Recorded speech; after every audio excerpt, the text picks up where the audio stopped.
I'm Sue Giles, I'm the Artistic Director of Polyglot. City of Riddles is our brand new work, meant for interior open spaces where the audience comes into an imagined world. And in this world are lots and lots and lots of little houses. They are giants in this world. They can open up the roofs, they can peer through the windows, and inside each of the houses is a different, intriguing interior. Now, in the middle of the room is a huge city. Houses propped on top of each other. There's balconies and ramps and windows that open.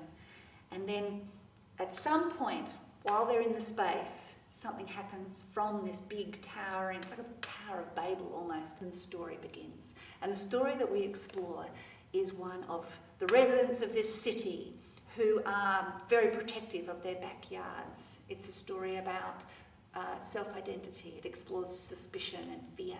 Taking care of your own backyard and making sure that nobody's going to infringe upon your private space. The story then starts to become quite visually surreal as houses stitch themselves to the sides of the city, and the city becomes unwieldy and starts to topple, and the audience have to stop this happening. So they may be given ropes to hold it down, they may be trying to prop it up. So there's a real feeling that the audience is going to be involved in the outcome of the danger. Now, what the residents don't know of the city is that there's another danger, the bigger crisis underneath. So it could be like a big earthquake, or it's built on a giant's back, or who knows what it is, but there's some big danger in there.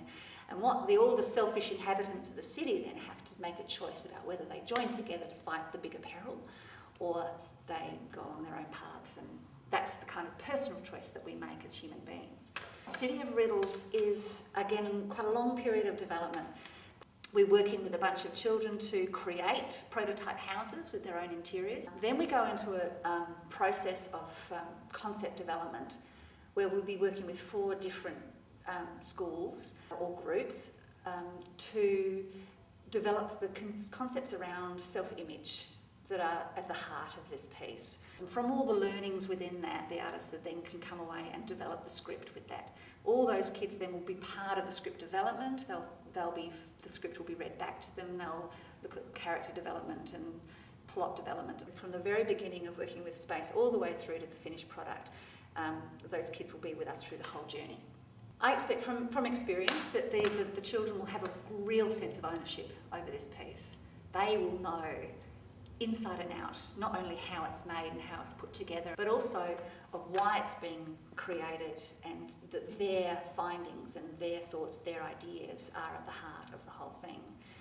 To be asked their opinion is a significant thing for a child. To be listened to and be placed as in the role of expert in the room doesn't happen very often. So this project, for those children involved, I think will remain with them for a while. And I would be really interested to see what the impact of that is as they get older.